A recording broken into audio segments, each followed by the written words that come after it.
Euro cup ഫുട്ബോളിന്റെ semi final ചിത്രം തെളിഞ്ഞു. ക്വാർട്ടറിൽ നിന്ന് മുന്നേറിയ സ്പെയിൻ, ഫ്രാൻസ്, നെതർലാൻഡ്സ്, ഇംഗ്ലണ്ട് ടീമുകൾ ഫൈനൽ ലക്ഷ്യമിട്ട് സെമിയിൽ ഏറ്റുമുട്ടും. ആദ്യ സെമിയിൽ സ്പെയിൻ ചൊവ്വാഴ്ച രാത്രി 12:30 ഫ്രാൻസിനെ നേരിടും. ഫ്രാൻസ് ക്വാർട്ടറിൽ പോർച്ചുഗലിനെ പെനാൽറ്റി ഷൂട്ടൌട്ടിൽ കീഴടക്കിയപ്പോൾ സ്പെയിൻ 1-2 ഗോളിന് ജർമ്മനിയെ വീഴ്ത്തിയാണ് സെമിയിലെത്തിയത്.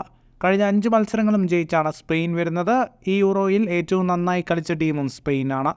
കിലിയൻ എംബാപ്പയുടെ ഫ്രാൻസ് 5 കളിയിൽ ആകെ നേടിയത് 3 ഗോളാണ്. ഇതിൽ ഒരു പെനാൽറ്റിയും എതിരാളികൾ സമ്മാനിച്ച 2 സെൽഫ് ഗോളും.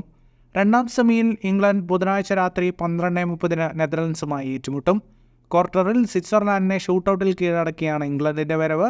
തുർക്കിയെ കീഴടക്കിയാണ് നെതർലൻഡ്സ് 20 വർഷത്തിനു ശേഷം യൂറോ കപ്പ് സെമിയിലെത്തിയത്. ഇംഗ്ലണ്ട് പ്രതീക്ഷിച്ച മികവിലേക്ക് എത്താതെ തട്ടിത്തടഞ്ഞപ്പോൾ പ്രതീക്ഷയ്ക്കൊപ്പം നിൽക്കുന്ന മികവോടെയാണ് നെതർലൻഡ്സിന്റെ മുന്നേറ്റം.